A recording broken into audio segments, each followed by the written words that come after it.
Okay, FirstVoices updates. So that's how we're starting off our year. We're gonna have our amazing team. Eva and Sarah are gonna come and talk to us a bit about apps and about batch uploads. That's gonna be the name of the game today.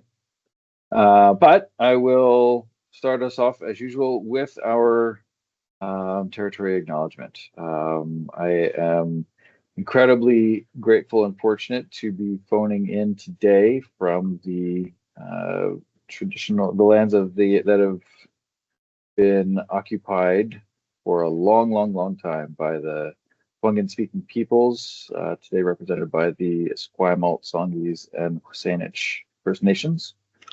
I'm calling in from home on a beautiful sunny day. Our head office, I've got maybe a few folks out there that are joining us. Head office is located on the Tsartlip Reserve. We're incredibly grateful to be able to work out there in that lovely space. We often do this, but feel free to do it again.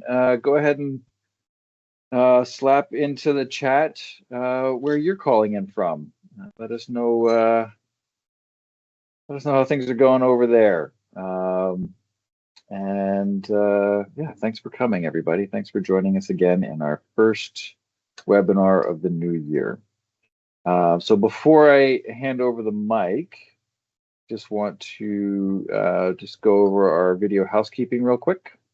So this is always a lovely opportunity for connection and communication.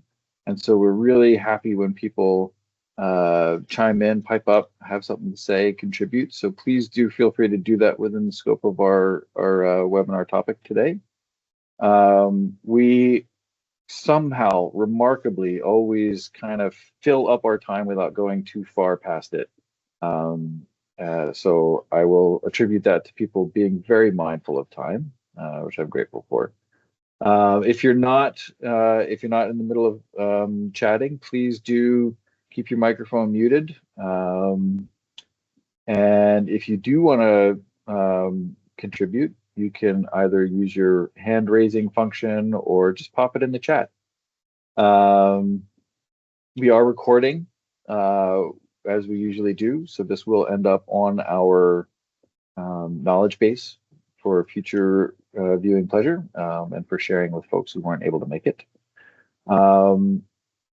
Leave your camera on if you'd like to. It's always nice to see some smiling faces out there, but we're always, I recognize folks don't always like being recorded, so leave them off if that's your preference. And please, no surprise screenshots. As I said, we are recording everything, so if you need anything from this for future reference, we'll make it available to you. So that's it. I mentioned today that we are going to be very happily hearing all kinds of wonderful things from Eva and Sarah. So this is one of the months where I get to not have to do a whole lot, which I'm happy about too. So without further ado, I'm going to stop sharing my screen and hand it over to our FirstVoices dev team to show us what's up. Hey, that looks about right. Okay, perfect.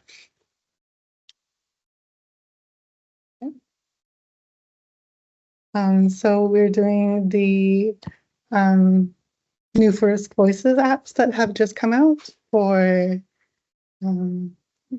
communities that already have apps.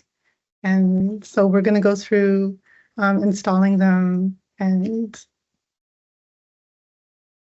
some batch updates as well. Okay. So Uklasich Evangeline Prevost, Ahuzraksos. I work with FirstVoices as a technology associate. So I help communities with technical support for apps, keyboards, the FirstVoices website, and batch uploading. So this is our roadmap. We're going to talk about instructions for installing the new apps, where to find apps on your language site, and information on the new apps, and some time for questions. and a quick update on our batches and some more questions if you have them. And we're joined by our FirstVoices team too. I see a couple of us are in here, so it's a great time to ask us questions, any technical issues that you might be having. Okay. So the first part is if you have a mobile device, there is some, you can go to the QR code and it will bring you to the FirstVoices apps page, or you can go to firstvoices.com/apps. So it'll work on iPads, Androids, iPhones.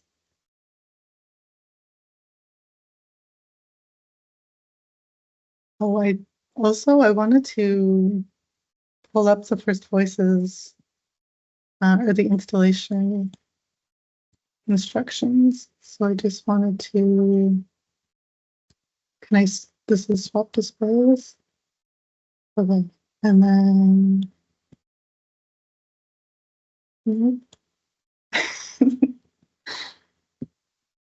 let's see. I guess I can end it and then go to this one. No.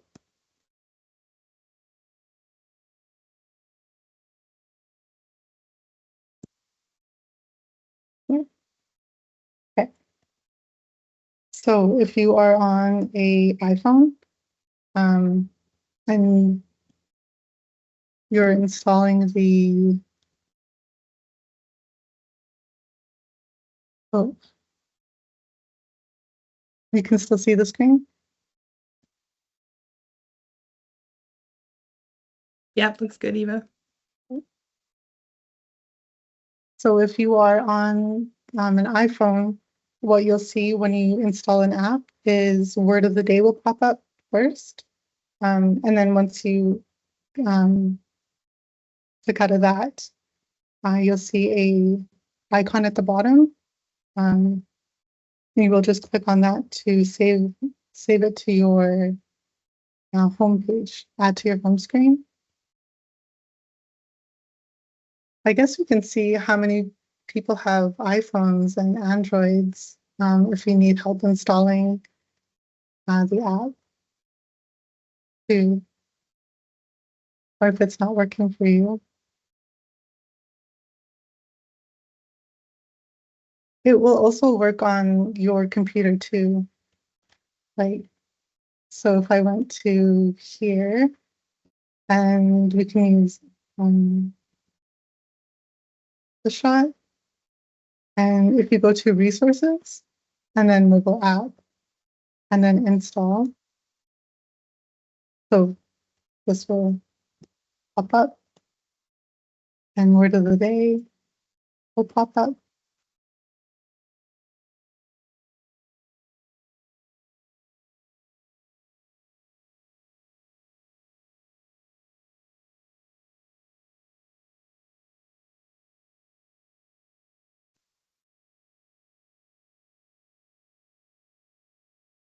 And so you would just click add onto your home screen. And if you're on an iPhone, on iPhone Safari, this is iPhone. If you're on Chrome, it shows up in a little different place up in the corner. And then you would just click on that. And then the menu will pop up, add to home screen.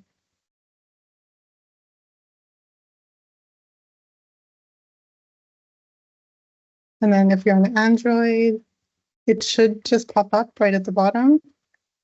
And you would just click add to home screen. If there's not an install button, you would just click on the three dots at the top.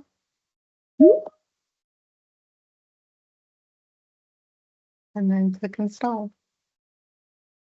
And it should appear on your home screen.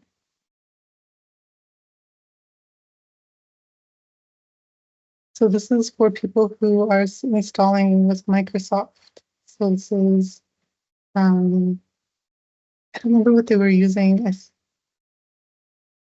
but it's a little bit of a different process. So you would click on the hamburger menu, it's called, because it kind of looks like a hamburger. Then you would scroll down and click on share. Then you click add, and it will add it to your home screen. And I think we also had a few different ones, but if there's another one that you use and it's not on here, or you're having troubles installing, just let us know, and then I can add it to the knowledge base as well. We can figure it out.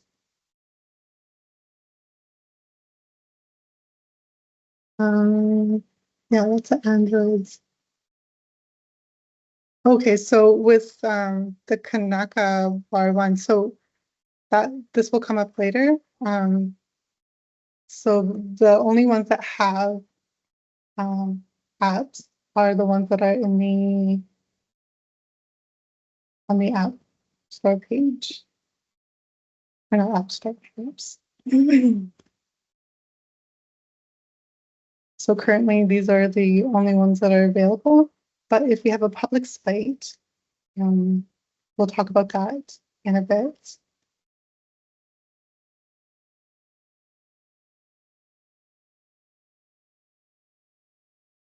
Was everybody able to install, or does anybody need help installing onto your device?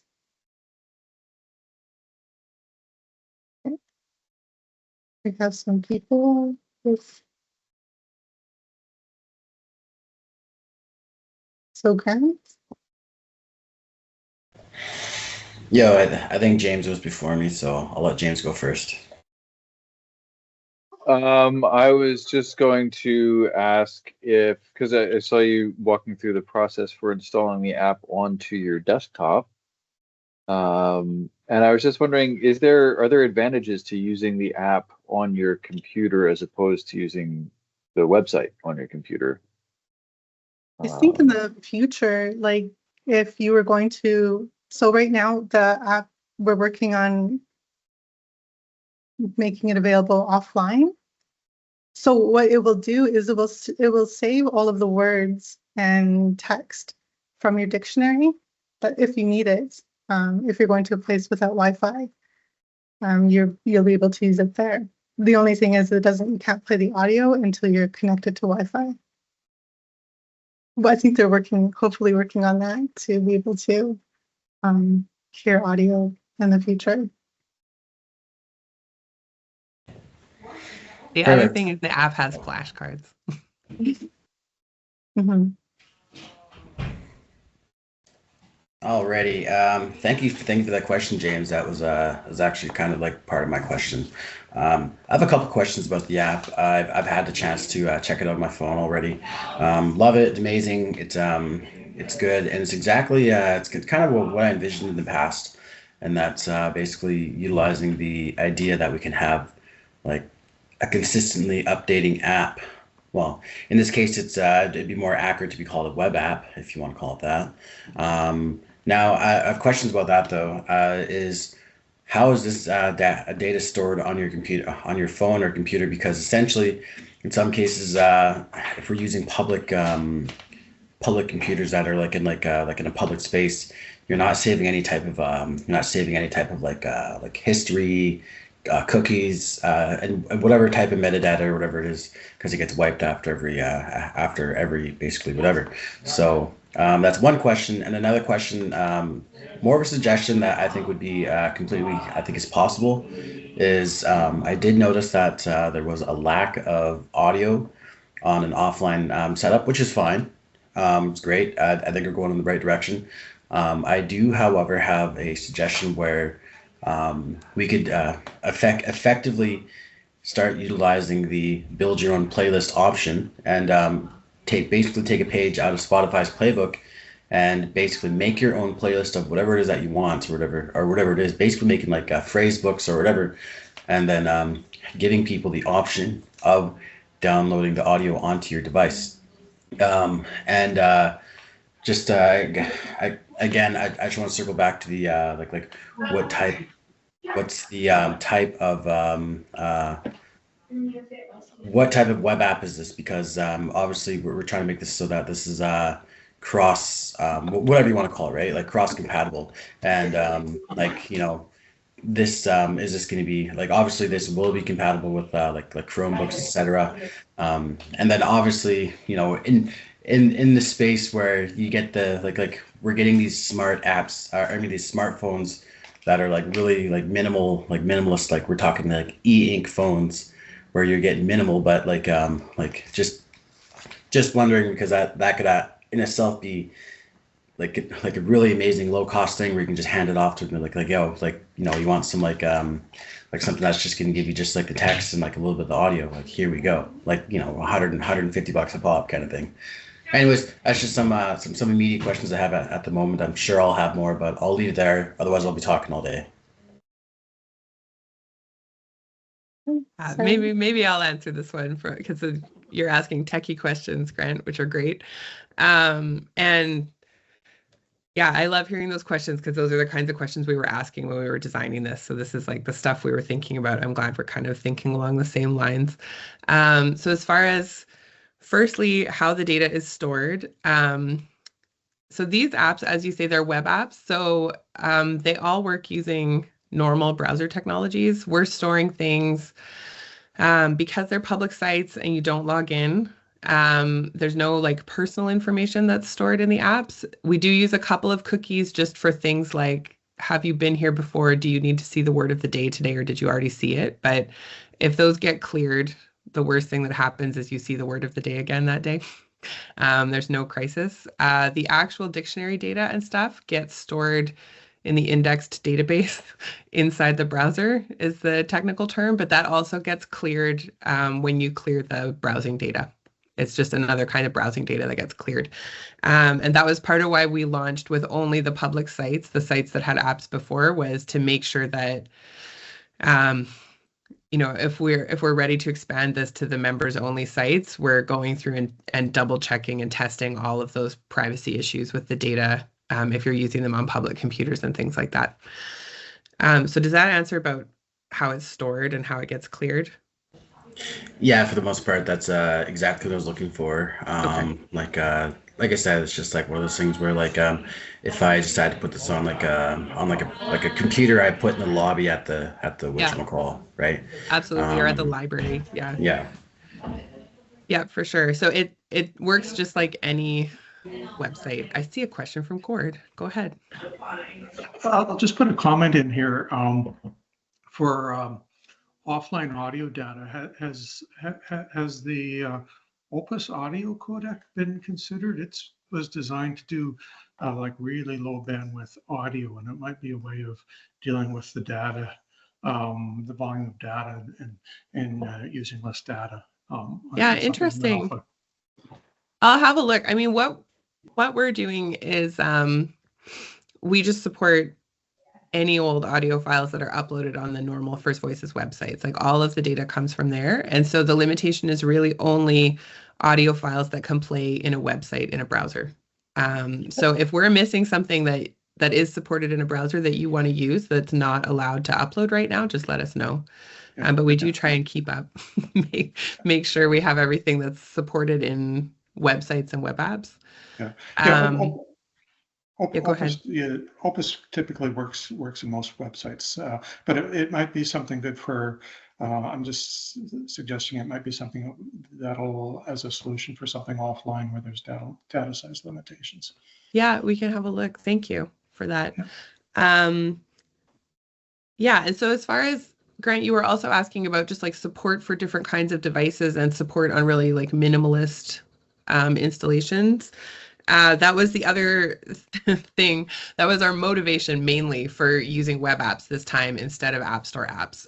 It was partly that app stores are getting kind of strange these days. Tech companies are getting, they're just such big monopolies right now, and they keep making dramatic decisions about what can be allowed in app stores and what gets kicked out. And I'm sure people have noticed that the legacy FirstVoices apps started dropping out of app stores for some devices because they just decided we weren't allowed to support older devices anymore. And so with this round, making these, we wanted to make sure we supported as many devices as possible. And these apps will work anywhere you can run a browser.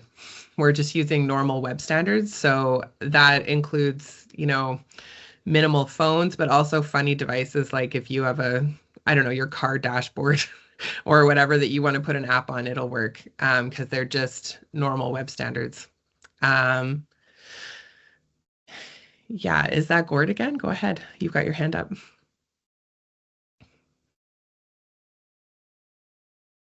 I think he just left his hand up. Oh, it's just still up. Okay, go ahead, Grant. All right, so just piggybacking on this, excellent answers, by the way. I'm really happy that because these are just questions that just pop in my head, and I'm always, you know me, I'm always trying to think about like things that could potentially happen in the future where we could like run into like issues or whatever. But I do have a question about the UI and talking about because you know we're basically trying to solve the problem, the issue that we're dealing with multiple different devices that are going to utilize the app. Is there going to be now? Is there an option where you can put the app or like the site or whatever into dark mode first, right? You know, you got light mode, dark mode kind of thing. That's my first question. My second question is there going to be an option where we can actually opt out of having any photos that show up with it? So we're basically just presented with like raw, like, you know, like bare bones, like you got like, it'll just show the word and the translation and the audio kind of thing, so that you're not loading. Because some people might open this up on their phone and they have like 2 gigs of data or whatever. And mind you, like I know this is just for like the page that you're on kind of thing, but the average person isn't going to know that, right? So it's just one of those things that it's just have a question for.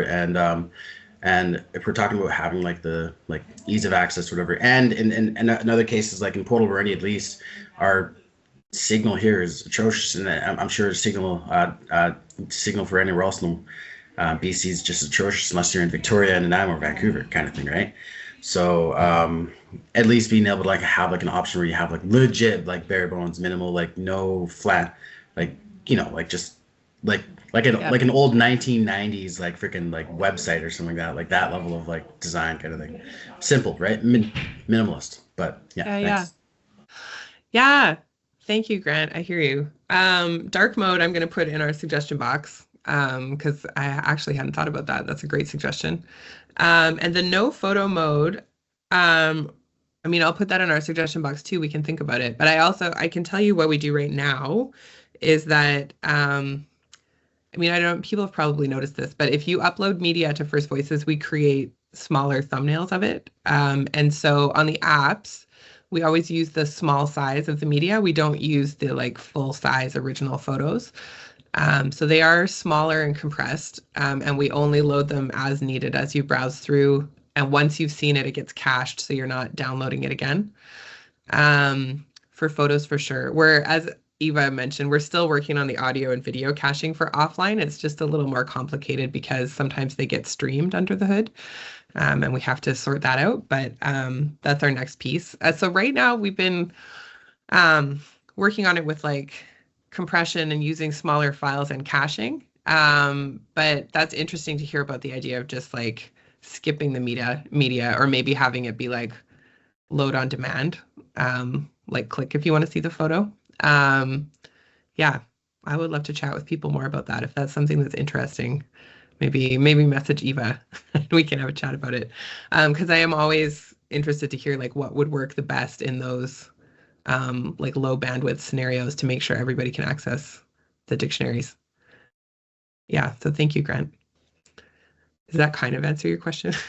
It's like we don't do it right now, but we'll think about it. Yeah. 100% answers my question. Like the only other thing is like again like I'm always like honestly I was thinking about trying like finding ways to have people engage with our website and apps, and effectively, at least in Ishot's case here, we are having some good success with our language program that we are running here. Lindsay and Don are doing amazing work, and our language learners are starting to like grow a little bit. And I'm like, as you know, I'm almost year number 6 into this program, and I've put a substantial amount of work into FirstVoices, right?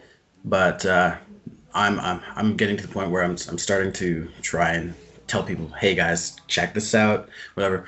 And obviously, I'm trying to find a way. Like, all right, guys, let's try personalize this for you. Here's like some simple. Here's like a greetings, like whatever. And that's what I was talking about, like being able to like for the people that do want to get deeper into this. And then again, this is gonna be like next step for the app. Like for the people that log into it, here's an option where you can download the audio with it, so you can like look at it and not have to worry about that kind of thing. But Yeah. thank you. Have you looked at the bookmarking in the app? Like, have you tried that out? Honestly, no, not yet. Yeah, okay. Maybe give that a shot because it does. It's not exactly what you're talking about, but it's similar where you can find the words that you care about and bookmark them. You don't even have to log in, and it keeps those for you. And it does, well, it downloads those, but I mean, it does the images and the text right now. We're working on the audio and video for it, but it's that kind of idea of having just the words you care about. And there's a few things that get driven off those bookmarks, like the offline media, but also the flashcards. Like you can go through and do flashcards just of your bookmarked words. Like maybe it's the ones you're working on right now, or if it's the greetings that you care about, or you're working on animals or whatever, if you're doing a lesson. Yeah, so it's not, a full-fledged like lessons and multiple lists and things, but that bookmarks at least to get people started. So yeah, if you try it out, I'd be curious to hear your feedback about it. Okay.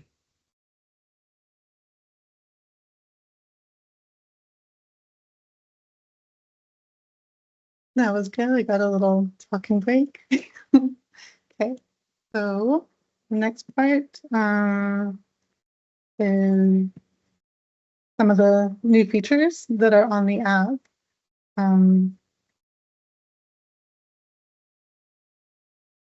So you'll see on the app there's songs and stories, word of the day, and flashcards. Oh, this is flashcards with your bookmark content. It's not working currently, but that's one of the features that will be working in the future. Sorry, I keep wanting to look at your faces, and then so I'll click on a screen, and then it'll bring me here. So, mm,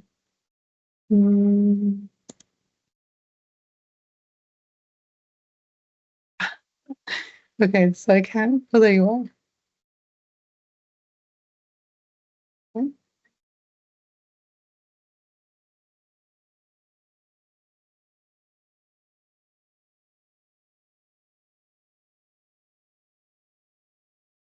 So currently we have 65 public accessible sites, which means there can potentially be 65 apps if the communities would like an app.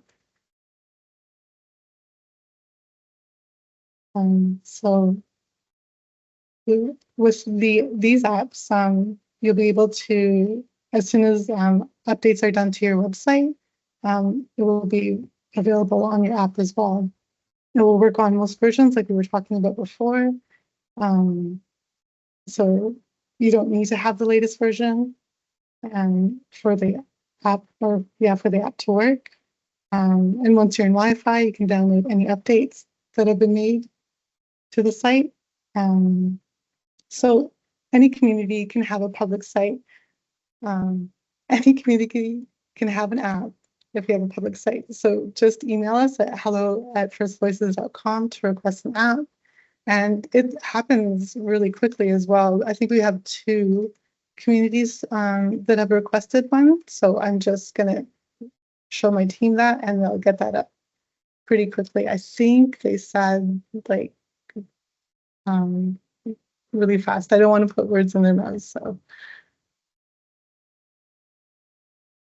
and then if you do have, just to let your community know that if you have apps links that are shared on your social media or your sites that you'll need to update the links for those. And so there's different ways, different links you can use.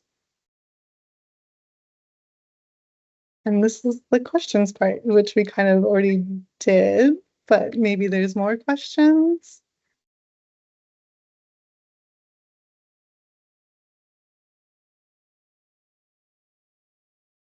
Sorry, guys. I didn't do. Raya?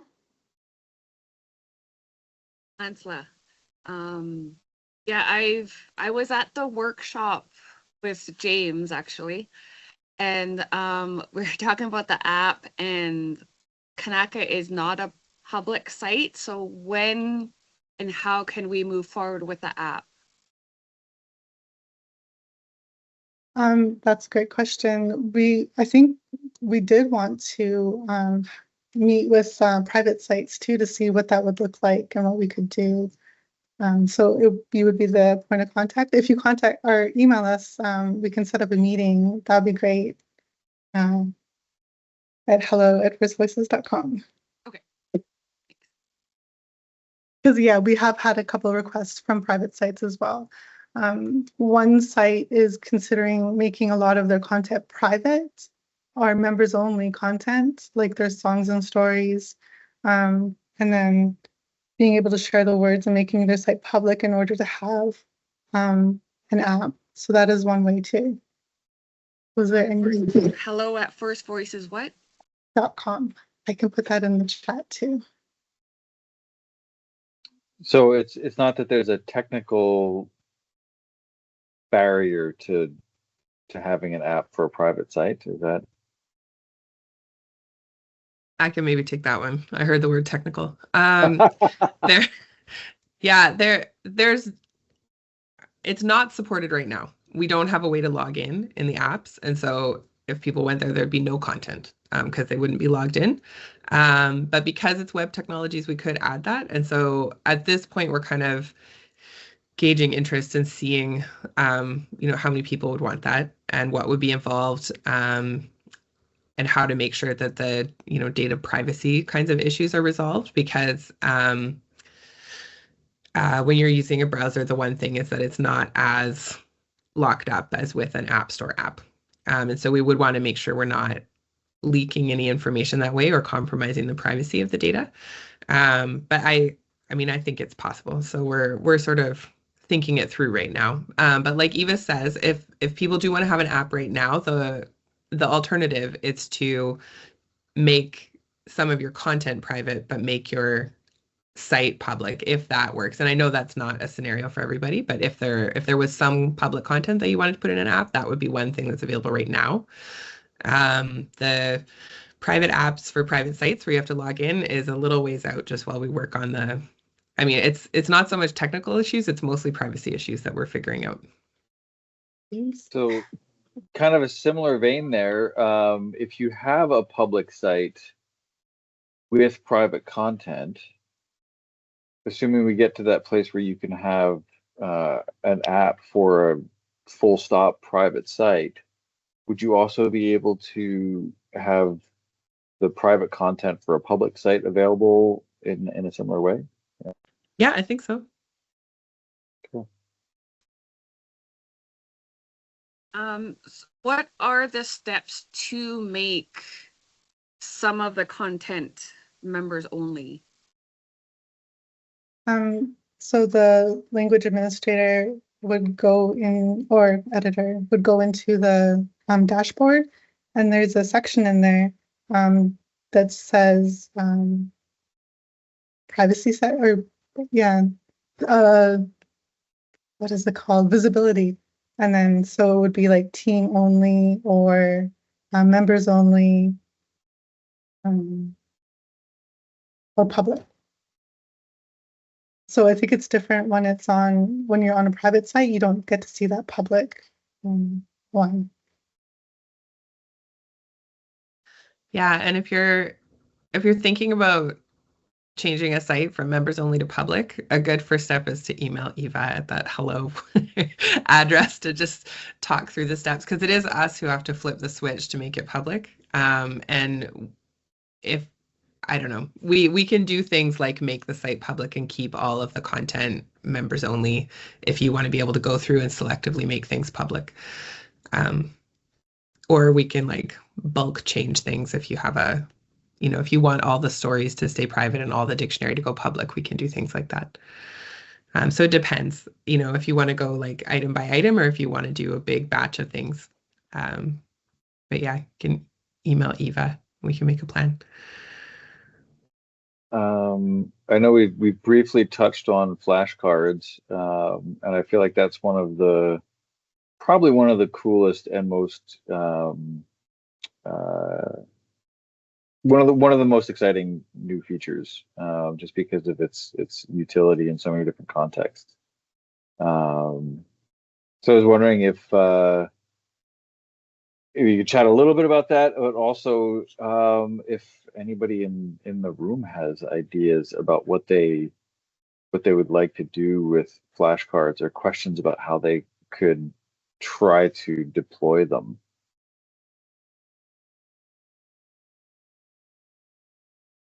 We're just gonna see if we can see flashcards here.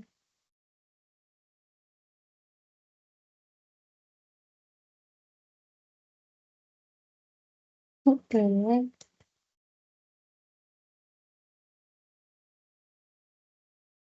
think if I squish it, it will give me what it looks like in the app.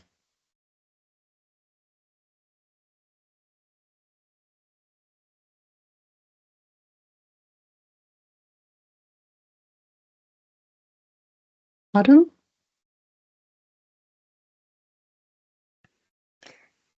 I haven't actually used the flashcards, but I'm curious if there's a way where you can just select like a certain amount of words that you would like to see through the flashcards instead of having to go through all of them. Okay, can you repeat the question? Sorry. So if you were using the flashcards, because I haven't quite looked at them yet, but say you were in a category and there was like 100 words in the category, but you only wanted to learn like 25 certain words. Is there a way that you can like select just like those 25 instead of going through all of them? Bookmark them. Yeah, you can bookmark them. I'm just trying to see if I can pull up. It won't let me. Yeah. Oh, I think from here, Eva, if you choose category there, it'll give flashcards of that whole category. But if you just want a few of them, if you browse like in the dictionary and go to that category, then like down at the bottom, now that you're in phone mode, the icons at the bottom, there's a dictionary. If you go to those categories, you can browse through and bookmark items from there and do flashcards just of those 25 or however many you pick. Okay, thank you.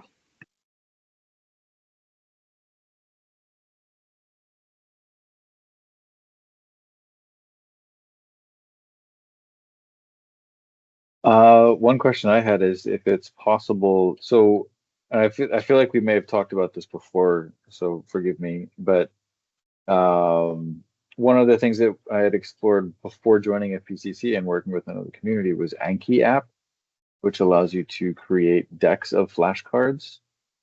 Is that something that is possible right now through FirstVoices? And if not, is it feasible to do something like that? Yeah, great question. I love Anki flashcards too.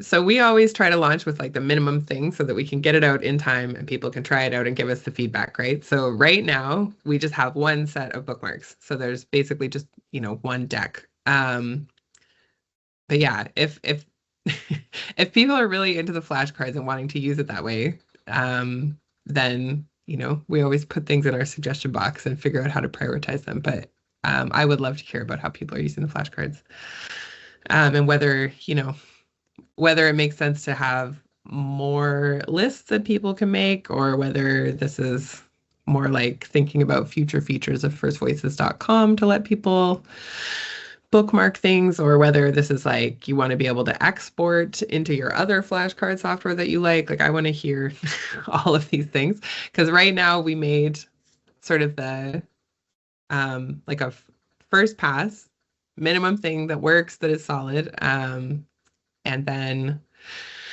any kinds of grand future plans just go in our list of all our grand future plans to get prioritized based on how the impact for people and what we're hearing back about feedback. So does that kind of answer, James? It's like we just have one deck right now, and for all those big ideas, I want to hear them all.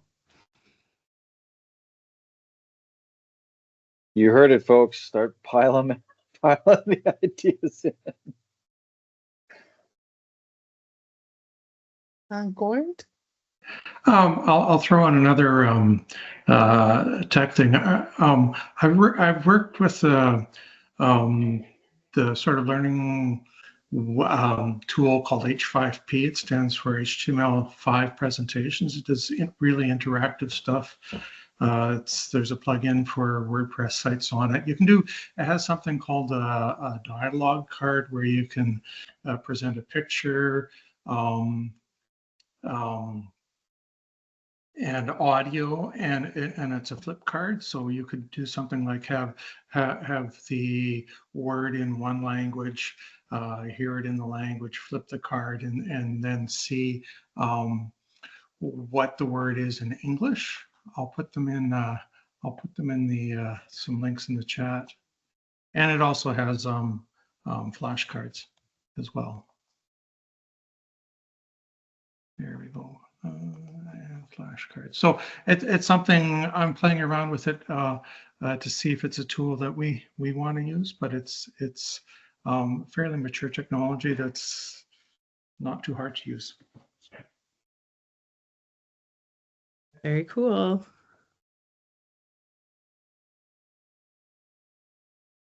And then Grant, I think.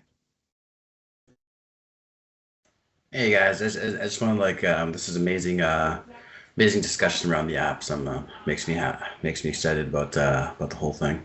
The apps, the Flash one is only available for the web app on the PC at the moment. The flashcards? Yeah. Oh, it's all just the same for everybody. I'm just checking just to make sure, because I do have I have it on my phone here. It's an Android, and I don't see the flashcard option on there. So, under the learn section, the little brain. The little brain? Yes. Oh, okay, perfect. Thank you so much. Unfortunately, I do have to run out. I have a sick kid I have to go take care of. So, what was the second? I believe I was interested in the second part of the discussion today. What was that again? Batch. We're just the quick updates on batches. We're accepting batches, text only. Text only? We're working on the media part. Okay. Yeah. I So have a lot to say about that. There's new templates on the site. Yeah. Okay. So I can probably send you the link. If you can. Like. Yeah. Can you email that to me? I'd love to look at that. Mm-hmm. And I wish I could stick around for that, because you guys know I could talk about that forever. So, and you guys know I could talk forever if you let me, but unfortunately I do have to go.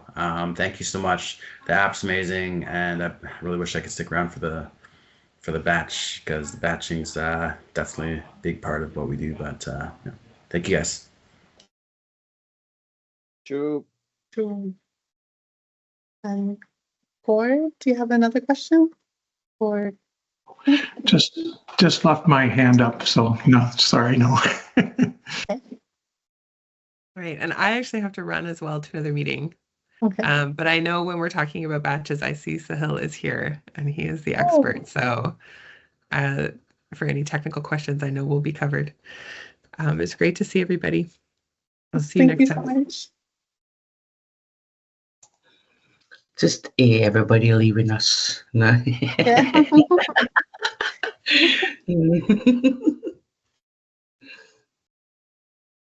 Okay, there we go.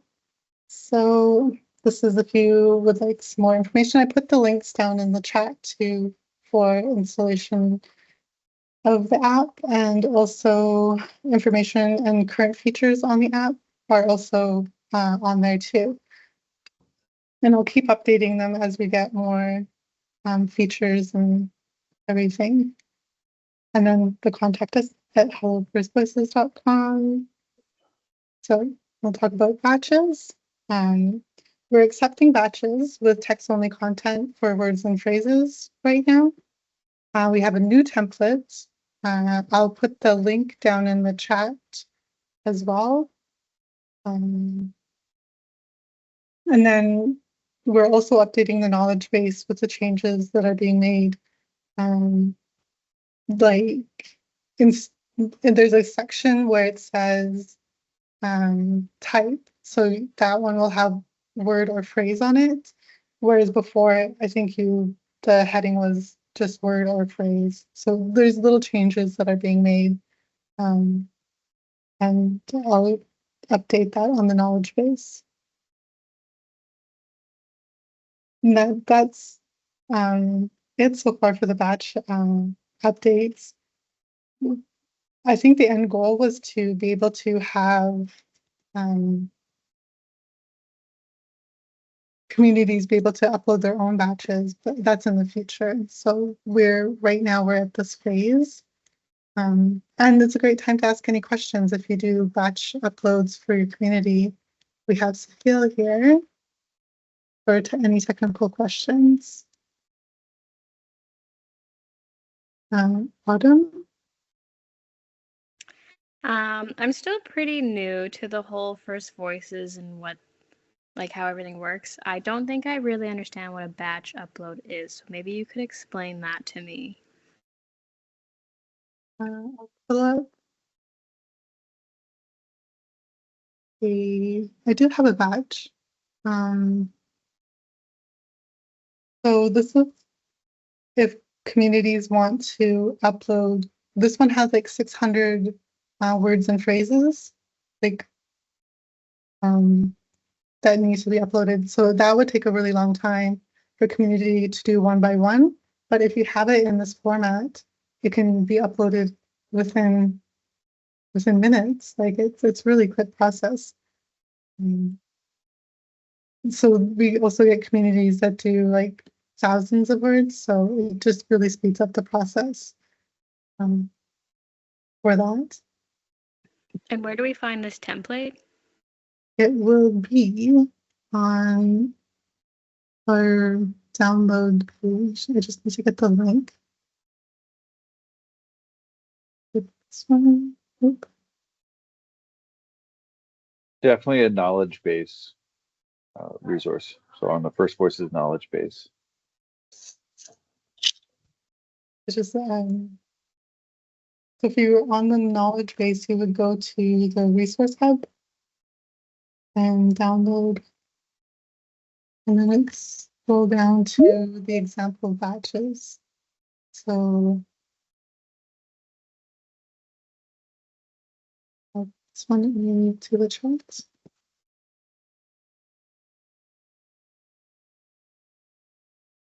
So we have one for the text only, and then this one is for text and media. If you want to pair the ones for media, we will have that ready in the future.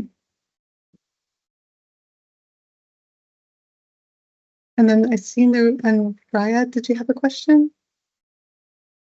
It was the exact same as Autumn, but I kind of missed the process because I was trying to look at my FirstVoices and listen, but I missed how you got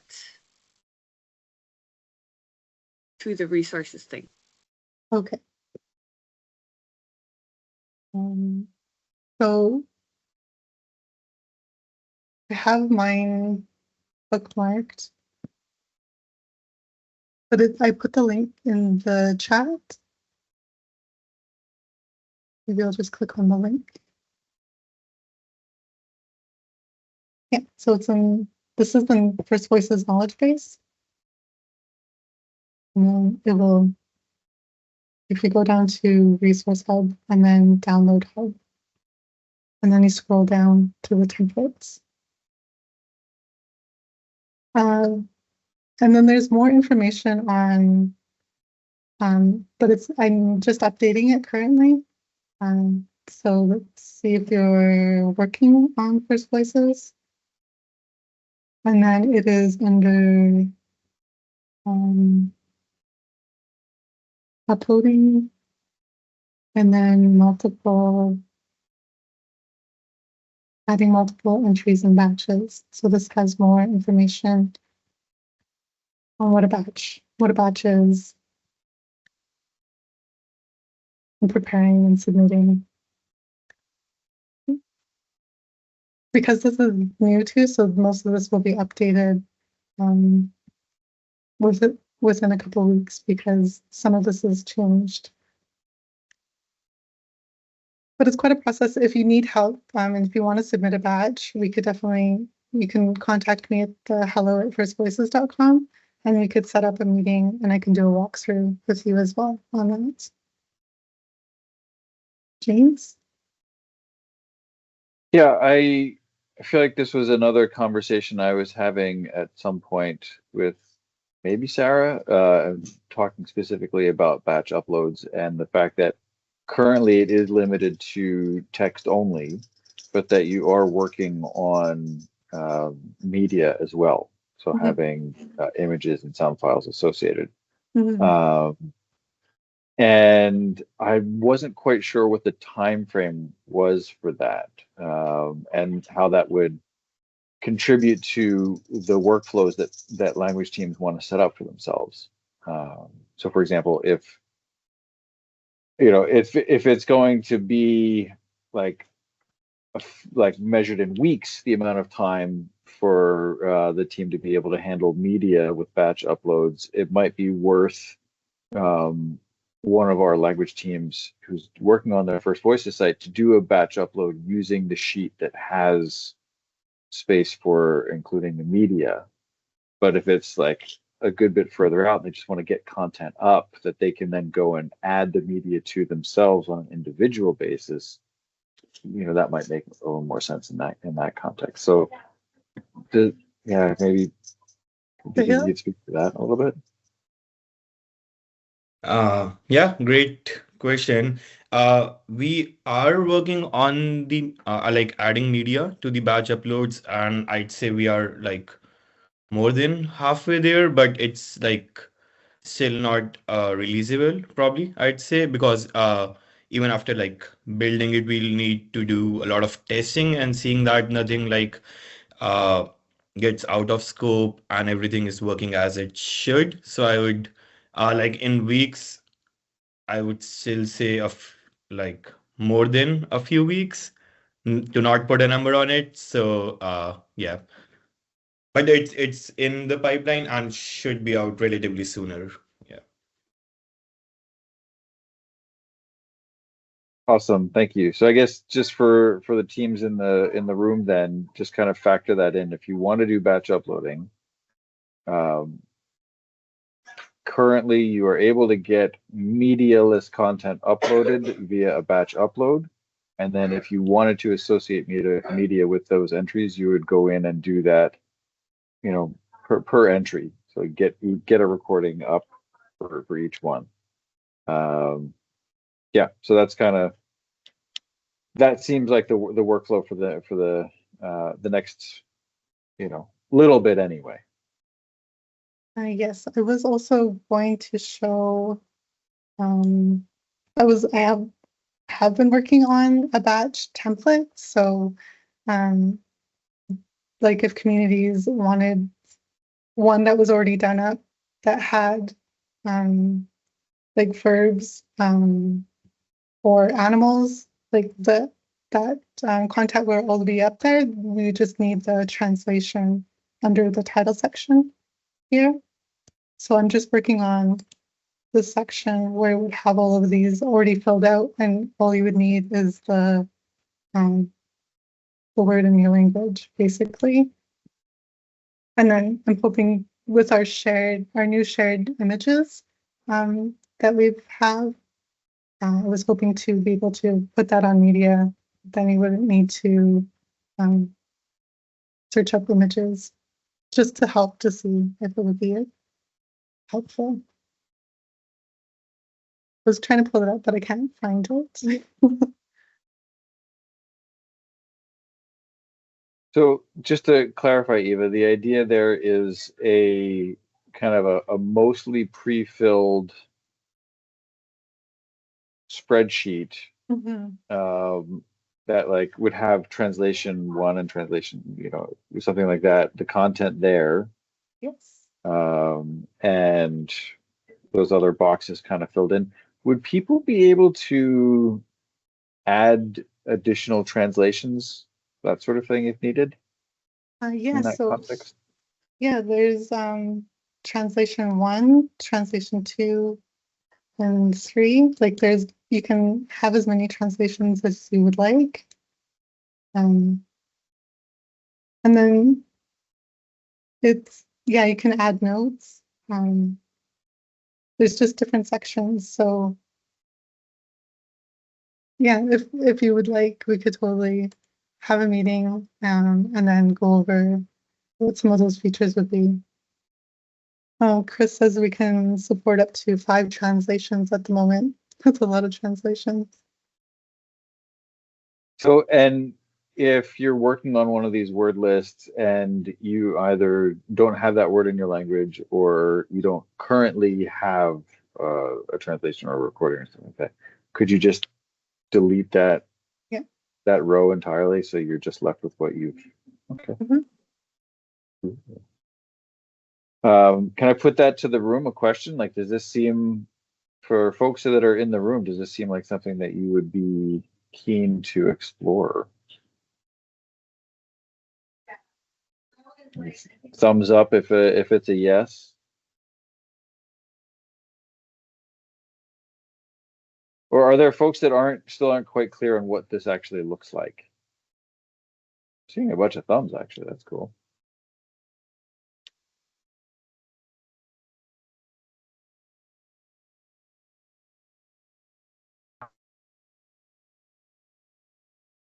I think another question. Oh, sorry, Leona, were you saying something? Oh, another question that I was really keen to ask everybody. I know that there are people in the room that swear by batch uploads, and there are people in the room who haven't ever used them before.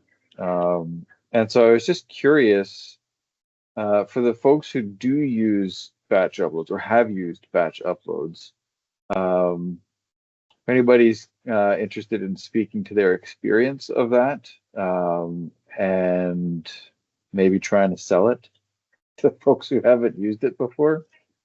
And people who haven't used it before, are there things that you wish you knew or wanted to ask? Now's your chance. Yeah, I have a question. I'm new to this too, and I have like 2 or 3 different spreadsheets that I use to upload the words that I have. And now I'm wondering, would I have to go back through and to download everything I have to make notes on everything? Just this spreadsheet, I like that. So could I download it again? Just to update what I have in the office here? These Or are would I words. just, yeah. Are they words already on the website? Yeah. But when I put them up there, I use like 2 or 3 different spreadsheets. Or how would I combine those spreadsheets to look like this? So that in the future, whoever takes over from me can just use the one spreadsheet instead of finding the 3 that I'm using right now. That's interesting. Yeah, I would like to see those if we could set up a meeting. Sure. Yeah. Okay. Okay. Thanks. Chris? Yeah, I just want to chime in. Like when you have multiple spreadsheets, it's all dependent on the very first row, like where you see title, translation, parts of speech. As long as that is there and you combine all the spreadsheets to line up with each column. That can turn into your master spreadsheet.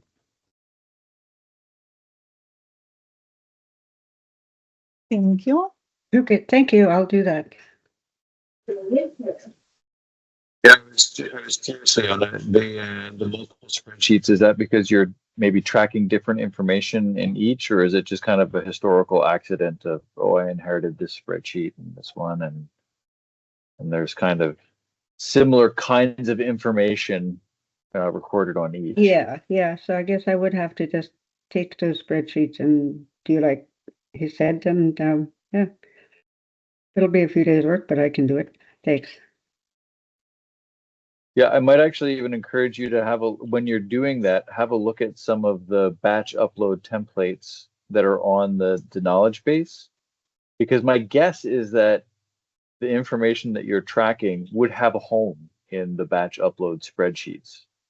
And so you could conceivably just kind of be cutting and pasting into the batch upload template, which would then kind of create that comfort and familiarity moving forward. If somebody wants to, or if you are like, yeah, batch upload this one, you'd already kind of have that template in place. Yeah, I would think the reports is a really good section too in the dashboard for what's already on your site. Yeah, this sounds like a fun conversation we could have. And Otto? I'm just curious the actual process of uploading the batch.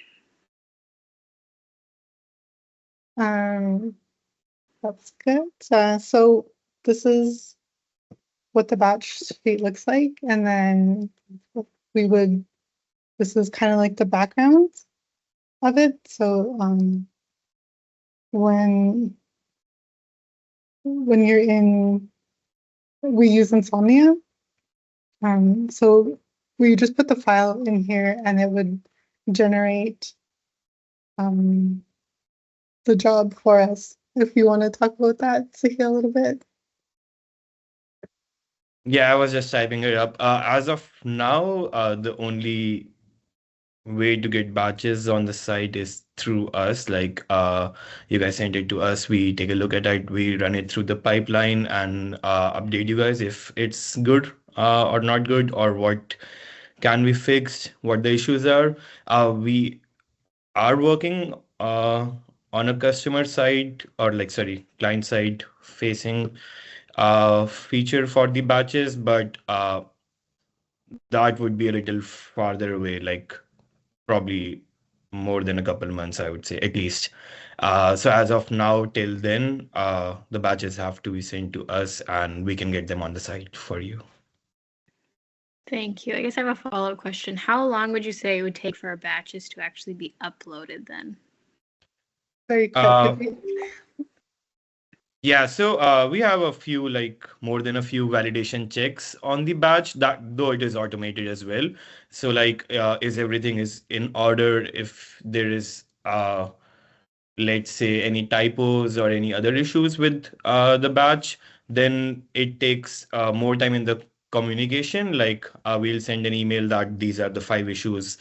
Would you take our suggestion to fix it, or would you fix it on your end and then the updated batch file to us? But the technical portion of uploading the batch is less than a few minutes. So there's more time on the whole communication aspect of it rather than the batch upload aspect of it. Yeah. Yes, James. Yeah, I just heard you mention things like spell checking, and I'm assuming that that's spell checking on the translations, like any of the English text rather than the language content. I'm assuming that FirstVoices, the website doesn't have the capacity to make sure that language teams have spelled the words properly in their language. Yeah, sorry, I misspoke. I meant the spell checking on the title. So like, if the parts of speech column is there, but instead of part of speech, it's like part underscore speech or something.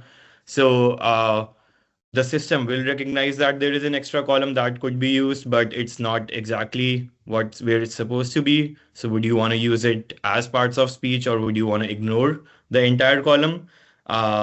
That's what I was going for. But yeah, we don't have the spell check functionality on our site. Just want to add in there, like, we do have spell checking under like categories. So like if you have animals and your CSV file has animal, that's going to be an error and will not upload that entry. So we do have some specific areas regarding that. Yeah, and there's just like different things, like if under categories, you're adding a new category, like sometimes it won't show up.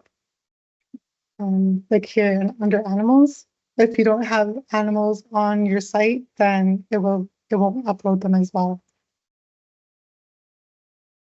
So well, we're going through this process. Just email us and then we'll be in contact with you and we can go over the sheet and any questions that you have.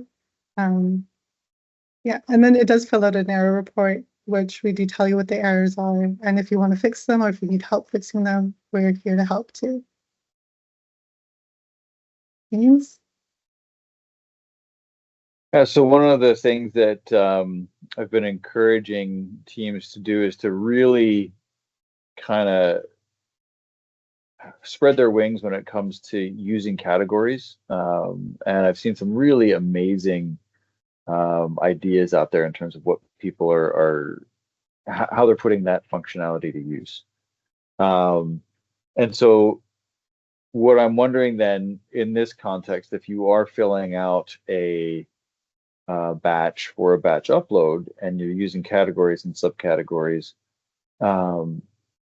if you've got the category or the subcategory on your site, whether it's a unique one that nobody else uses or not, if it's on your site, you can put it in one of these spreadsheets.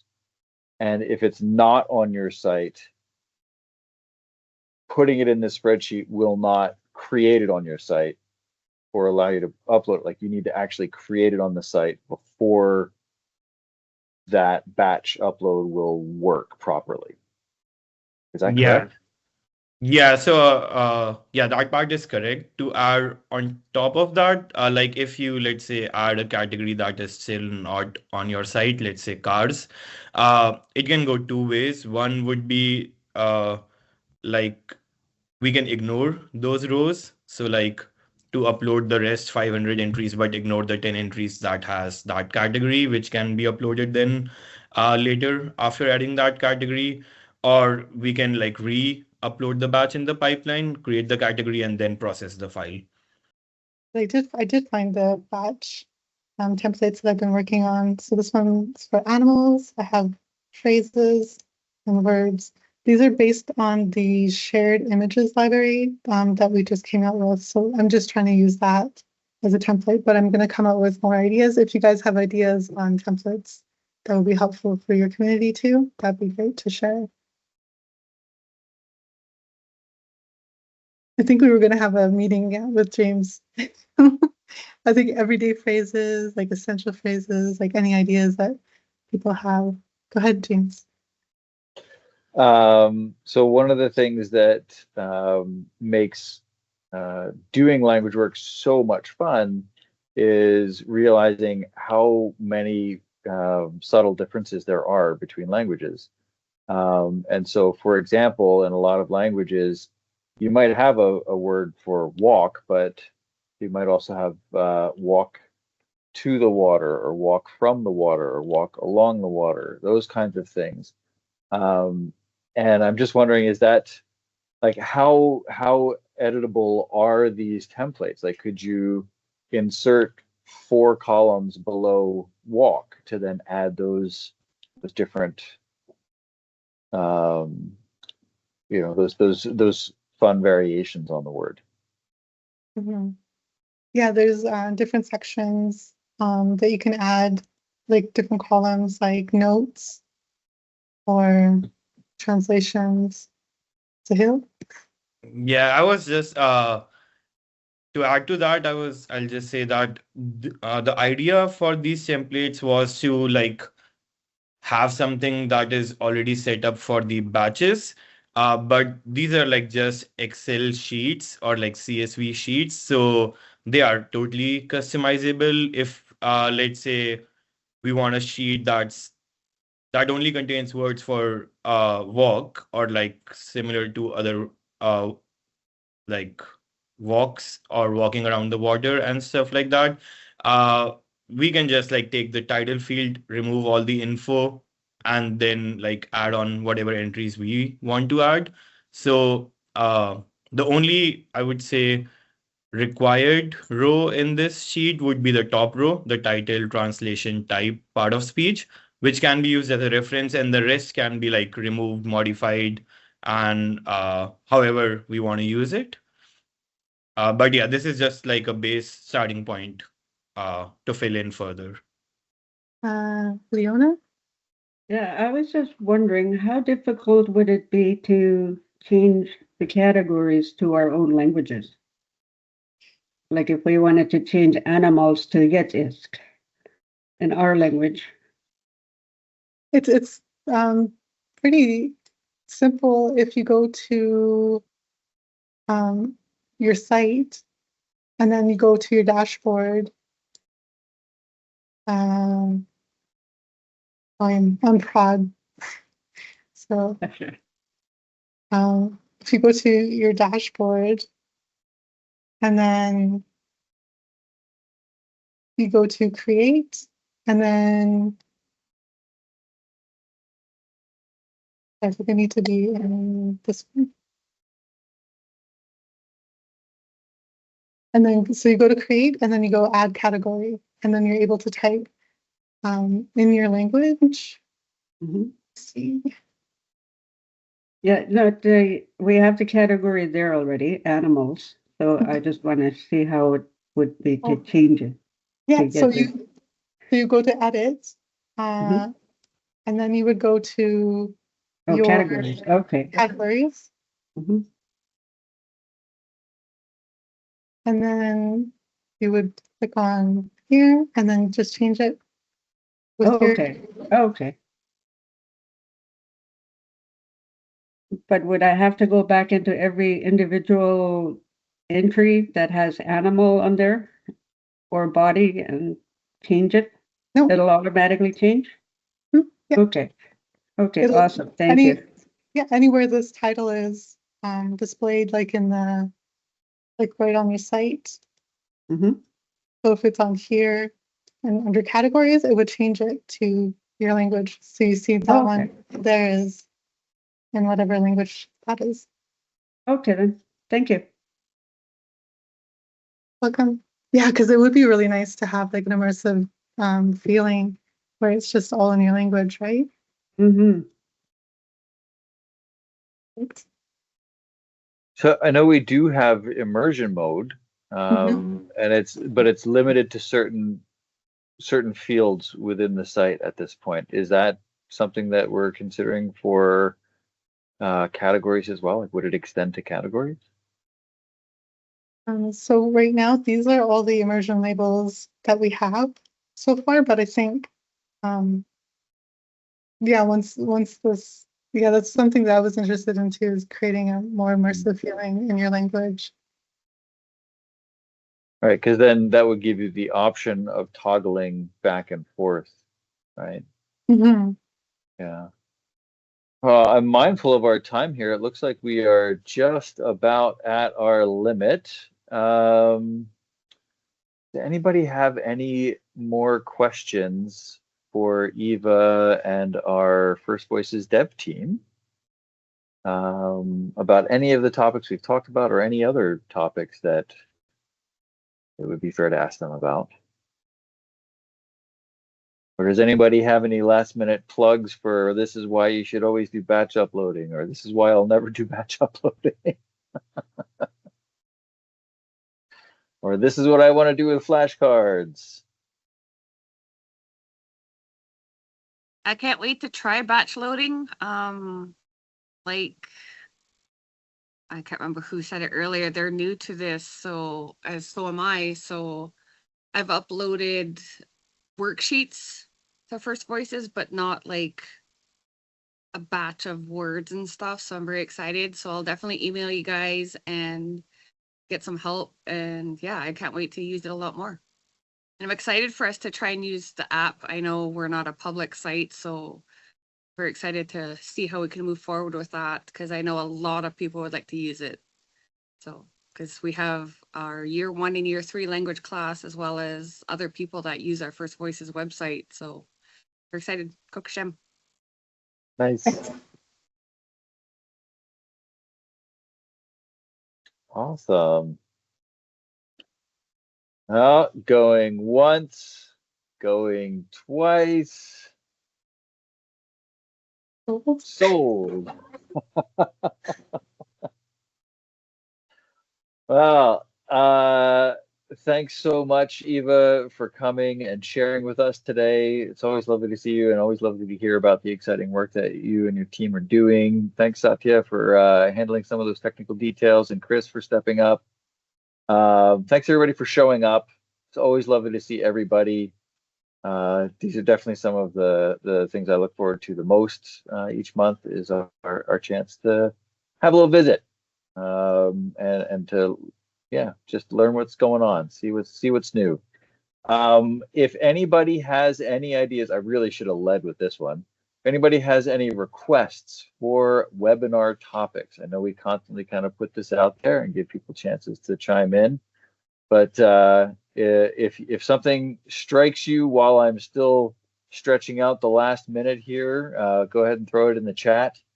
But if we all peace out before you get a chance to do that, just shoot me an email, and we're always happy to find.